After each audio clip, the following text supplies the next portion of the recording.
Vigilance के अधिकारियों के पीछे एक और विजिलेंस की टीम आपको लगानी पड़ेगी इनकी काले कारनामों को पकड़ने के लिए, तभी क्षेत्र की जनता चैन का सांस ले सकेगी। श्रीमान, आप दवा करने में कंजूसी मत करिए, आप सक्षम हैं, आप योग्य हैं।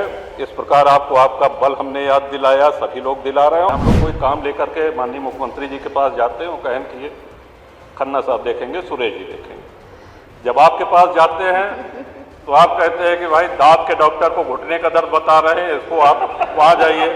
तो अब आप इतने सक्षम हो गए हैं कि आप दांत के दर्द का भी उपचार कर सकते हैं, आप घुटने के दर्द का भी उपचार कर सकते हैं। शरीर में जो जो व्याधियाँ हैं उनका उपचार करने में आप सक्षम हैं। आपने बजट पे बोलने का अवसर दिया, इसके लिए आभार। महोदय, मैंने 2 वर्ष पहले भी अपने बजट भाषण में ये कहा था कि कोई भी बजट न इतना अच्छा होता है जितना सरकार बताती है, और न इतना बुरा या खराब होता है जितना विपक्ष उसको कहता है। ये माननीय मुख्यमंत्री जी द्वारा प्रस्तुत 10वां बजट है और अपने आप में एक कीर्तिमान है। आज तक कोई भी मुख्यमंत्री उत्तर प्रदेश में 10 बजट, वो भी लगातार, प्रस्तुत करने का कीर्तिमान। और इसके साथ ही साथ माननीय वित्त मंत्री जी का ये 9वां बजट है। और ये इसलिए मैं कहना चाहता हूं कि आप जितने पुराने वित्त मंत्री होते जाते हैं उतने ही और सक्षम, उतने ही और सबल होते जाते हैं। उसी तरह से हम लोगों को देखा करें, क्योंकि आपकी एक आदत है, हम लोग कोई काम लेकर के माननीय मुख्यमंत्री जी के पास जाते हैं, वो कहें कि ये खन्ना साहब देखेंगे, सुरेश जी देखेंगे। जब आपके पास जाते हैं तो आप कहते हैं कि भाई दांत के डॉक्टर को घुटने का दर्द बता रहे हैं, इसको आप वहाँ जाइए। तो अब आप इतने सक्षम हो गए हैं कि आप दांत के दर्द का भी उपचार कर सकते हैं, आप घुटने के दर्द का भी उपचार कर सकते हैं। शरीर में जो जो व्याधियाँ हैं उनका उपचार करने में आप सक्षम हैं।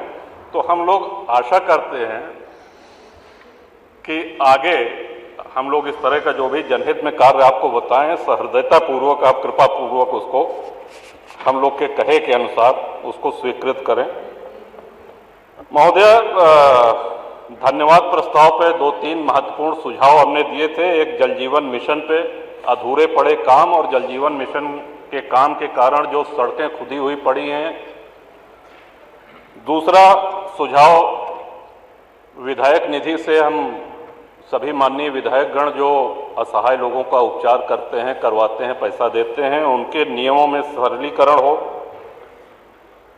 और इसी प्रकार आयुष्मान स्वास्थ्य योजना जो है उसके नियमों में कुछ शिथिलीकरण हो, ताकि अधिक से अधिक लाभार्थियों को इसका लाभ पहुंच सके। ये सारी बातें मैं धन्यवाद प्रस्ताव में कह चुका हूं, तो इनको दोहराने का कोई औचित्य नहीं है, इस पर बल देना चाहता हूं।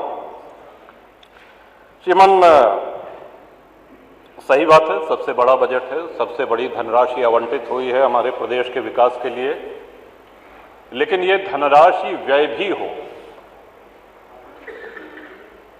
विजन है, नजरिया है, धनराशि बहुत बड़ी आवंटित हो गई है, 9,20,000 करोड़ या जो भी जी।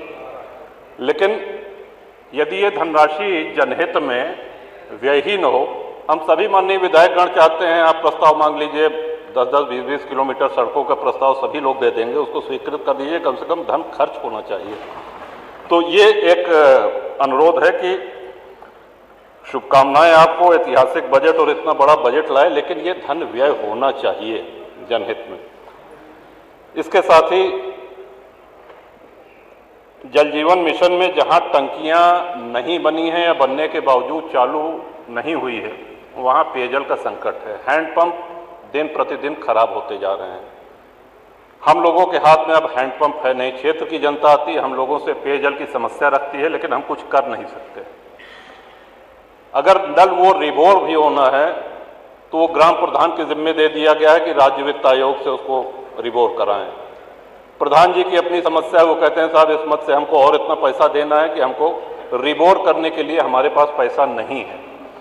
तो इसमें अनुरोध है, सुझाव है कि जब तक जल जीवन मिशन पूरी तरह चालू ना हो जाए, घर घर नल न लग जाए, तब तक हैंडपंप इंडिया मार्का 2 की योजना आप इसको कृपापूर्वक चालू रखें। गर्मी आने वाली है, पानी का स्ट्रेटा कम हो रहा है, नीचे जा रहा है, पेयजल संकट आएगा, तो इससे निदान, इसके निवारण के लिए ये आवश्यक है। इसके साथ ही इस बजट में और बजट भाषण के साथ साथ धन्यवाद भाषण में भी एक सराहनीय बात हमने देखी कि बिजली के विषय में किसी ने शिकायत नहीं करी, लेकिन आ रही है बिजली, लेकिन आप इतनी अच्छी बिजली दे रहे हैं, उसको विजिलेंस वाले पूरा चौपट करे दे रहे हैं। बिजली संकट नहीं है, 18 घंटा, 20 घंटा, 22 घंटा आ रही है बिजली, लेकिन छापे के नाम पे इतनी बदनामी हो रही है और इतनी परेशानी हो रही है लोगों को। ये गत 3 वर्ष से लगातार मैं इस सदन में कहता आ रहा हूं। थोड़े समय तक तो इसका प्रभाव देखने को मिलता है हमको, तो श्रीमान ये उम्मीद थी कि माननीय ऊर्जा मंत्री आज उपस्थित होंगे तो उनको स्वयं ये कहूंगा, लेकिन विजिलेंस के मारे जनता त्रस्त है। हमको तो लगता है, आपसे अनुरोध है पीठ से, कि इन विजिलेंस के अधिकारियों के पीछे एक और विजिलेंस की टीम आपको लगानी पड़ेगी इनकी काले कारनामों को पकड़ने के लिए, तभी क्षेत्र की जनता चैन का सांस ले सकेगी। श्रीमान, इस बजट में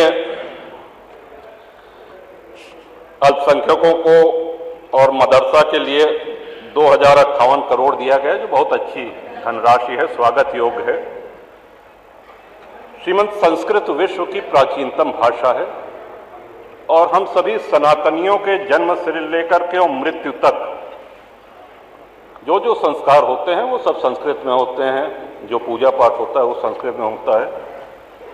अच्छा होता है यदि इस बजट में संस्कृत के लिए, उसके प्रोत्साहन के लिए एक अच्छी रकम यहाँ पे होती, क्योंकि संस्कृत आज दम तोड़ रही है। संस्कृत को आज राजाश्रय की आवश्यकता है, संस्कृत को आज प्रोत्साहन की आवश्यकता है। तो इस पे अगर विचार करें, अभी भी समय है कि संस्कृत में और संस्कृत के छात्रों छात्राओं को, उनको प्रोत्साहन देने के लिए प्रदेश सरकार की तरफ से एक राशि निर्धारित हो। इन्हीं सब बातों के साथ श्रीमान माननीय वित्त मंत्री जी को अपने 9वें और माननीय नेता सदन मुख्यमंत्री जी को अपने 10वें बजट लगातार का जो कीर्तिमान आपने बनाया है, और आशा करते हैं कि आप इतने सक्षम वैद्य हैं कि जो जो बीमारियां हमने, मोना जी ने, माननीय पांडे जी ने और सभी दलीय नेताओं ने, पक्ष विपक्ष के, इन सबका उपचार आपके पास है। आप दवा करने में कंजूसी मत करिए, आप सक्षम हैं, आप योग्य हैं।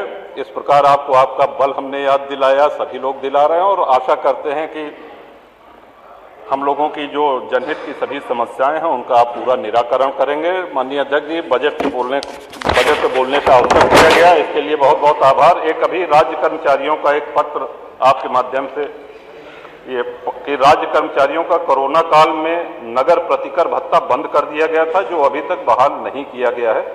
अन्य राज्यों में कोरोना काल में जो भी भत्ते काटे गए थे सभी बहाल कर दिए गए हैं, केवल उत्तर प्रदेश में बहाल नहीं हुए हैं। बढ़ती हुई महंगाई, शहरी क्षेत्रों में रोजमर्रा की वस्तुओं की कीमतों में भारी वृद्धि को देखते हुए इसे बहाल कर दिया जाए, इससे कर्मचारियों का कार्य करने में मनोबल बढ़ेगा। श्रीमान, इस अनुरोध के साथ अपने बजट भाषण को समाप्त करता हूं। बहुत बहुत धन्यवाद। वंदे मातरम।